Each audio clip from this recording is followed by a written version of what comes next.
Alors, toujours dans le traitement de cet exercice 1 de l'examen de la session ordinaire 2018-2019, on est arrivé à la 5e question du premier exercice. Dans cette question-là, on nous demande, en précisant la position du centromère représenté sur le même chromosome, l'ordre des gènes qui sont liés. On a déterminé que les 3 gènes sont liés, X, Y et Z. Ces 3 gènes-là, ils sont liés, c'est-à-dire ils sont portés par le même chromosome. On a calculé la distance gène-centromère et on a également calculé la distance entre les différents gènes. Ce sont les choses dont on aura besoin pour déterminer cet ordre des gènes sur le centromère. Plutôt, je m'excuse, sur le chromosome. Alors, je résume ici les différentes distances dont on aura besoin. Ce sont des distances qu'on a calculées auparavant. Vous avez ici la distance entre X et Y, entre les gènes X et Y, distance entre gènes X et Z, distance entre gènes Y et Z, et les distances gènes centromères, à savoir X centromère, Y centromère et Z centromère. Voilà, donc en utilisant ces distances-là, nous devons donc placer les différents gènes sur le chromosome. Voilà le chromosome. Ici, c'est le centromère. Centromère.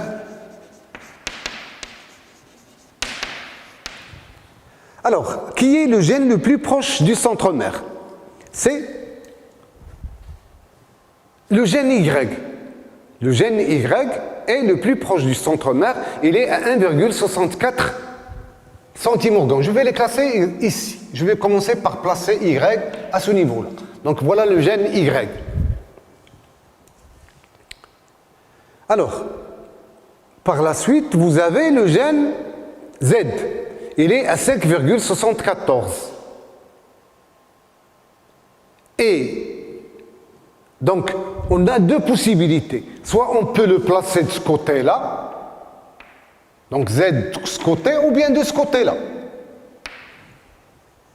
Ils peuvent être, donc Y et Z, du même côté du centromère, ou bien ils vont être de part et d'autre du centromère. Nous devons donc déterminer où on va placer Z. Pour cela, nous aurons besoin de la distance entre Y et Z. La distance entre Y et Z, c'est 7,38 centimorgans. Donc si on place Z de ce côté-là, la distance ZY, il va être aux alentours de cette distance Z centromère, 5,74 moins 1,64. Bon, ça sera une distance X, plutôt ZY, qui est très inférieure à 7,38. Donc, Z, il est de l'autre côté, il doit être de ce côté-là. Z est de ce côté-là, ainsi, donc vous avez cette distance entre centromère Z qui est égale à 5,74 centimorgans, et vous avez Y centromère qui est égal à 1,64 centimorgans. Donc, la distance YZ, il doit être aux alentours de 1,64 plus 5,74. Donc, c'est exactement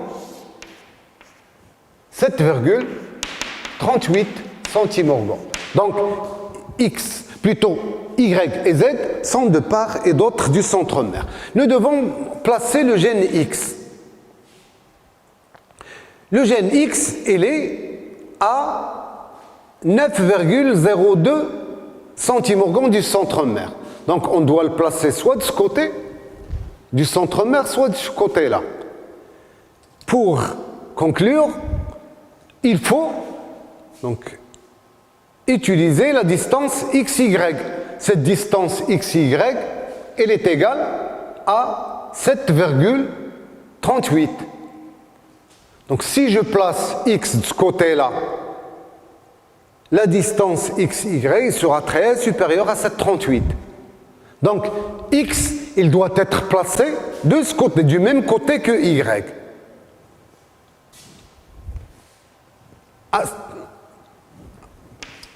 Donc, il doit être X, il doit être placé ici, et vous avez la distance entre X, Y, qui est égale à 7,38 centimorgons. Donc, la distance X centromère sera égale à 7,38 plus 1,64, c'est... Donc, 7,38 plus 1,64. C'est 9,02 centimorgons. Donc cette distance, c'est effectivement cette distance qui est entre X et le centromère. Donc voilà les différents gènes, nous les avons placés sur le chromosome. Vous avez X, Y qui sont d'un même côté du centromère et vous avez Z qui est de l'autre côté du centromère. Donc l'ordre des gènes, il est bien établi, le voilà. Donc vous avez X, Y qui sont d'un côté du centromère et vous avez le gène Z qui est de l'autre côté du centromère.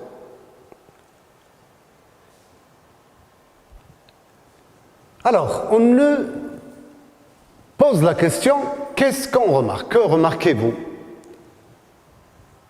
Si je reviens aux distances, donc, vous avez la distance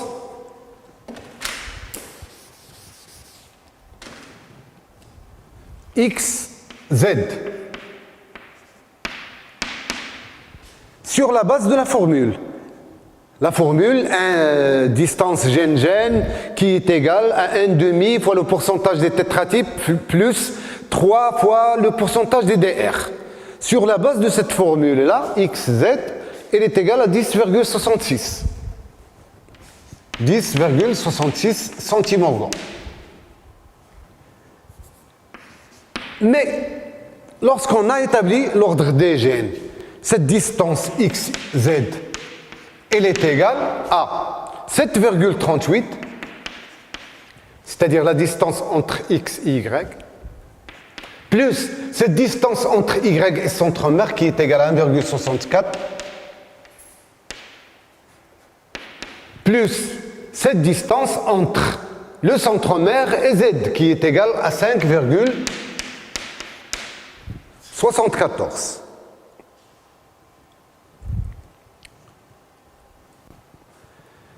Elle est égale à 14,76 centimorgons.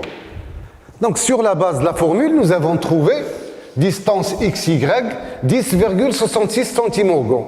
Mais si l'on calcule cette distance XZ en utilisant les différentes distances, lorsqu'on a placé les gènes sur le chromosome, on a trouvé 14,76. Donc, on remarque que les distances ne sont pas additives. C'est-à-dire que dans la formule distance gène-gène qui est égale à 1,5 fois le pourcentage des tétratypes plus 3 fois le pourcentage des DR, on n'a pas tenu compte de certains remaniements chromatidiques qui ont eu lieu dans l'espace entre le gène X et le gène Z. Donc nous devons corriger, nous devons donc rectifier en calculant la distance gène-gène en utilisant la formule des remaniements chromatidiques. C'est-à-dire on va se baser sur les remaniements chromatidiques qui ont eu lieu entre le gène X et le gène Z pour calculer cette distance-là. Parce que on ne peut pas s'en passer de la formule 1,5 fois le pourcentage des tétratypes fois 3 fois le pourcentage des DR. C'est grâce au calcul des distances par cette formule-là qu'on a pu déterminer l'ordre des gènes.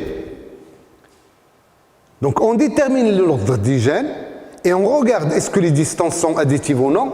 S'ils ne sont pas additives, on doit corriger en se référant donc au calcul de la distance, la grande distance. Ici, c'est la distance entre X et Z. C'est elle qui est sous-estimée, donc on doit la recalculer en se référant aux remaniements chromatidiques qui ont lieu dans cet espace-là. Donc voilà, on remarque que les distances ne sont pas additives. En effet, la distance xz, qui est égale 10,66 cm, est différente de distance y plus, plutôt est différente de distance xy plus distance y centre-mère plus distance centre-mère z, qui est égale à 14,76 cm.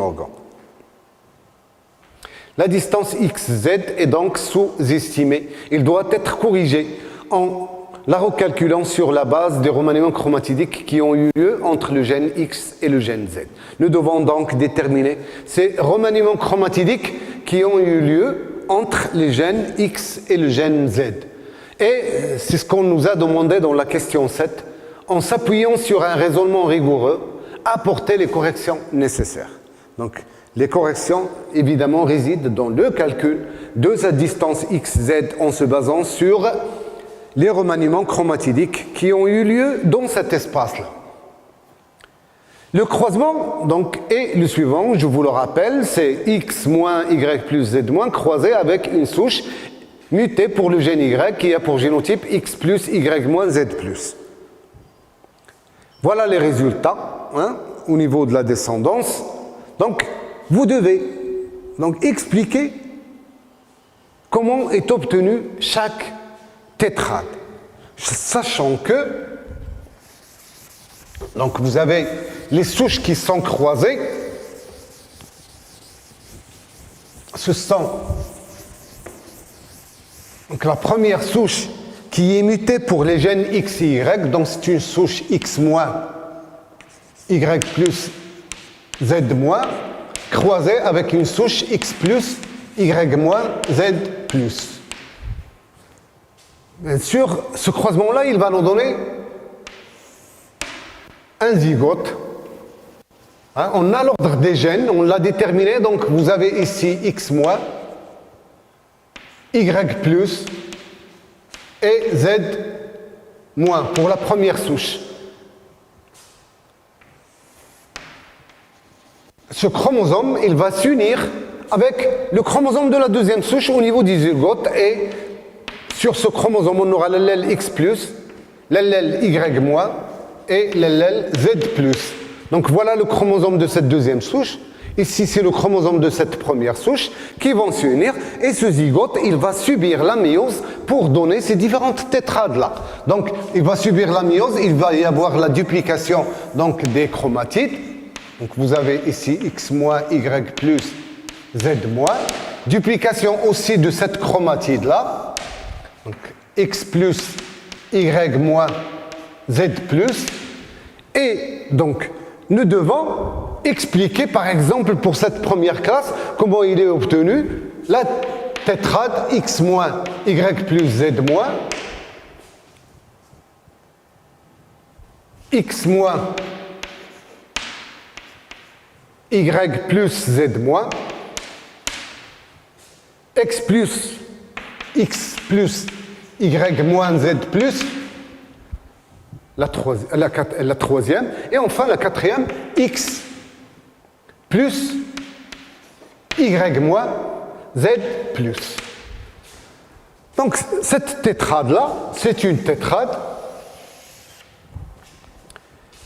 qui est obtenue, donc vous avez X moins Y plus Z moins, X moins Y plus Z moins, X moins Y moins Z plus, plutôt X plus Y moins Z plus, là voilà, et ici X plus Y moins Z plus.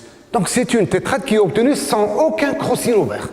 Donc une méiose normale qui s'est déroulée sans aucun crocine ouvert. Donc pour ces tétrades de la première classe, il n'y a aucun crocine ouvert, donc il n'y a aucun remaniement chromatidique entre X et Y. Rappelez-vous, c'est l'espace X, Y, plutôt Z qui nous intéresse, l'espace XZ. Nous devons déterminer les remaniements chromatidiques dans cet espace-là.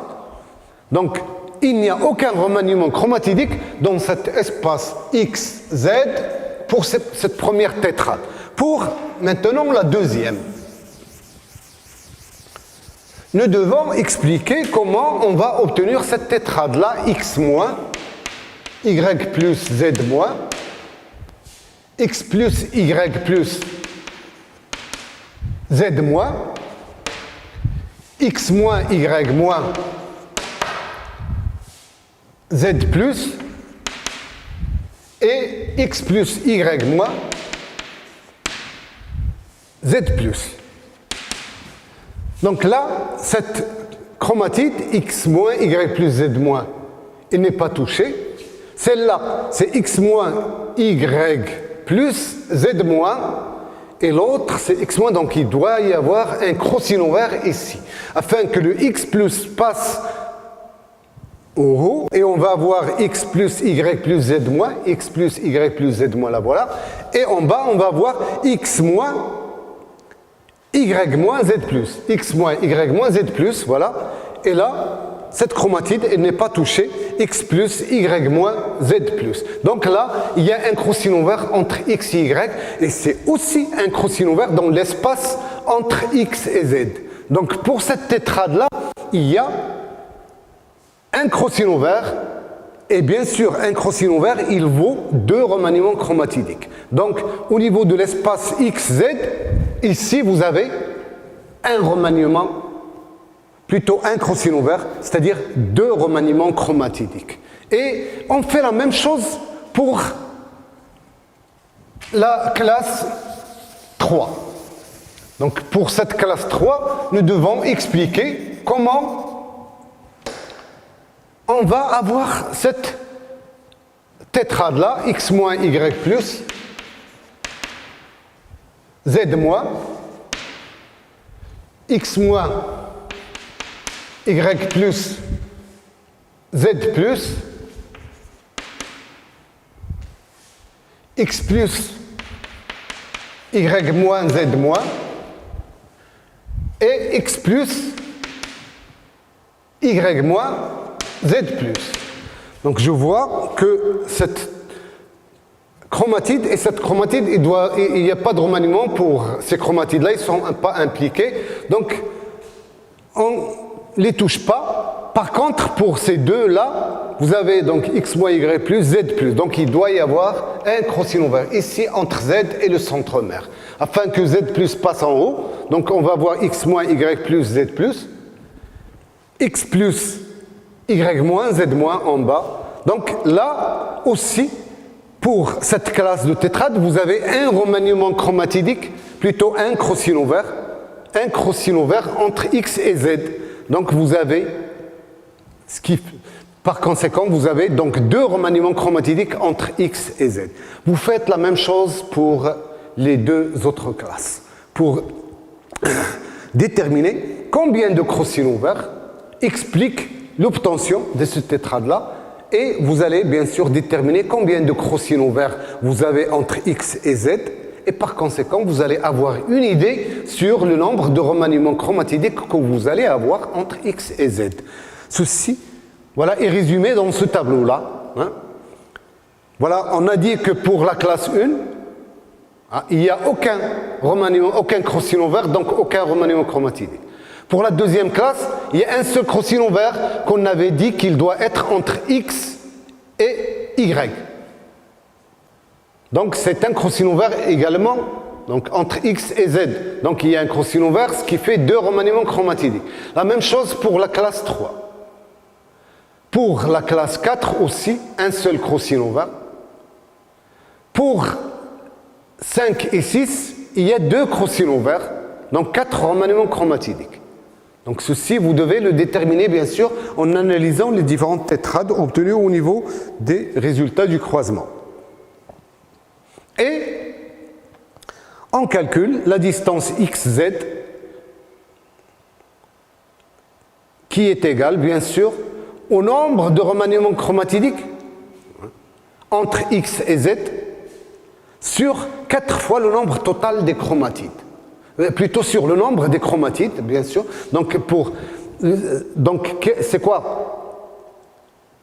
Ici, au niveau du numérateur, on calcule le nombre de remaniements chromatidiques qui ont eu lieu entre les 2 gènes sur le nombre de chromatides total. Pour nous, on a travaillé avec 183 ASC, ou bien tétrades. Et vous savez que chaque tétrade, il implique 4 chromatides. Donc pour calculer le nombre total des chromatides, c'est 183 fois 4. Parce que au niveau de chaque tétrade, il y a 4 chromatides qui sont mises en jeu. Fois 100 pour voir bien sûr le pourcentage, pour avoir la distance en centimorgans. Donc le nombre total des remaniements chromatidiques, il est égal à 2. Ici vous avez 2 remaniements chromatidiques fois l'effectif, 18. Plus 2 fois 12, plus 2 fois 6, plus 4 fois 6, plus 4 fois 3. C'est toujours le nombre de remaniements chromatidiques entre X et Z fois l'effectif des asques. Ce qui va nous donner 14,75. C'est bien la valeur que nous avions calculée tout à l'heure en ajoutant les différentes distances, 14, donc 76. Et maintenant, sur la base des remaniements chromatidiques, on a donc trouvé 14,75. Donc c'est bien la distance entre X et Z. Tout à l'heure, donc, en calculant cette distance XZ sur la base de la fois on avait trouvé 10,66, sûrement, donc, il y avait des remaniements chromatidiques qui n'ont pas été pris en considération. Et lorsqu'on a donc déterminé les remaniements chromatidiques, on a pu calculer la distance réelle. Donc, ça a donné 14,75. Donc, les distances sont maintenant additives. Et on arrive à la 8e question. Donc, on donne la carte factorielle définitive des différents gènes. Donc, on a déterminé les distances entre les différents gènes et aussi entre les gènes et le centromère. Nous avons également déterminé l'ordre des gènes. Donc, il ne reste qu'à placer les gènes et les distances sur les chromosomes pour avoir la carte génétique ou bien la carte factorielle. Voilà la carte factorielle. Vous avez donc les gènes X, Y qui sont d'un côté de centromère, Z de l'autre côté. La distance entre X et Y, elle est égale à 7,38. La distance entre Y, centromère, c'est 1,64.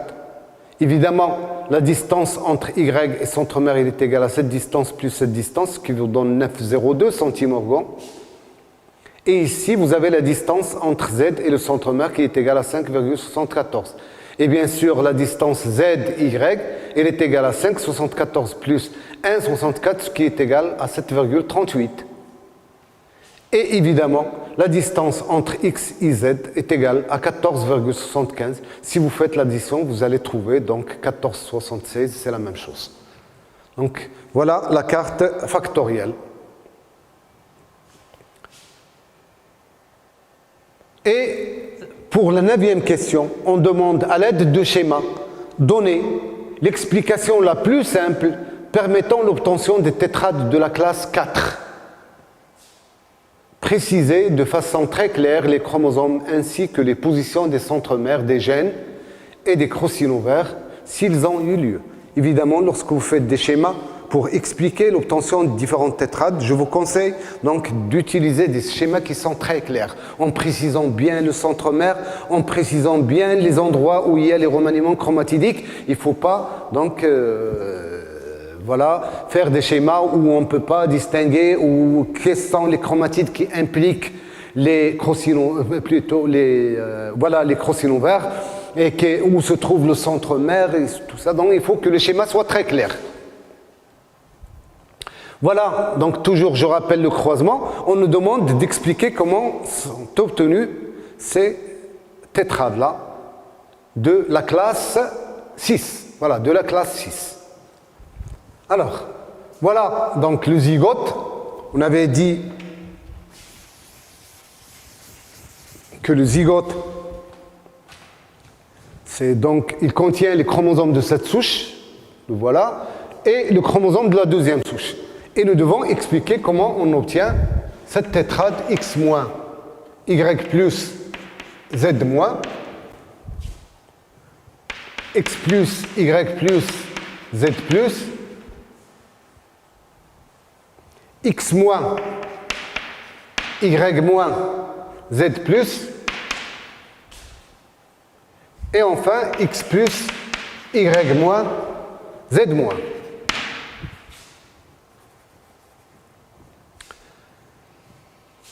Alors, là, x moins y plus z moins, cette chromatide, elle n'est pas touchée.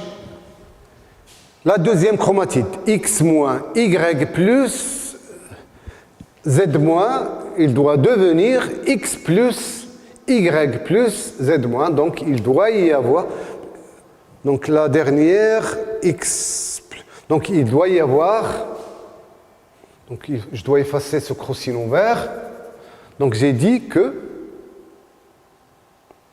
donc il doit y avoir là un crocino vert, afin que ce z plus passe ici, le z moins il va passer ici, voilà, z plus, z moins, et aussi je dois avoir un crocino vert ici, afin que x plus passe en haut, x moins passe en bas. Donc, ce qui va me donner, donc cette méiose-là, va nous donner une tétrade où on a une tétraspore x moins y plus z moins, puis une tétraspore x plus y plus z plus, voilà. Une autre tétraspore, donc x moins y moins z plus, x moins y moins z plus, la voilà. Et une quatrième tétraspore qui est x plus y moins z moins. X plus y moins z moins, voilà donc comment on explique cette tétrade-là. Il doit y avoir deux crocino verts. Deux crocino verts, donc d'ailleurs, tout à l'heure, pour les remaniements chromatidiques, on avait dit que vous avez deux crocino verts entre x et z ici, c'est-à-dire 4 remaniements chromatidiques. Donc voilà le schéma qui explique comment est obtenue cette tétrade-là. Donc voilà les différents chromosomes, hein, les chromosomes de la première souche, chromosomes de la deuxième souche. Nous devons expliquer comment on obtient cette tétrade-là. Voilà, c'est par deux crocino verts. Hein, un crocino vert ici et un deuxième ici. Donc nous donne évidemment cette tétrade de la classe 6. Et nous arrivons à la fin de cet exercice-là.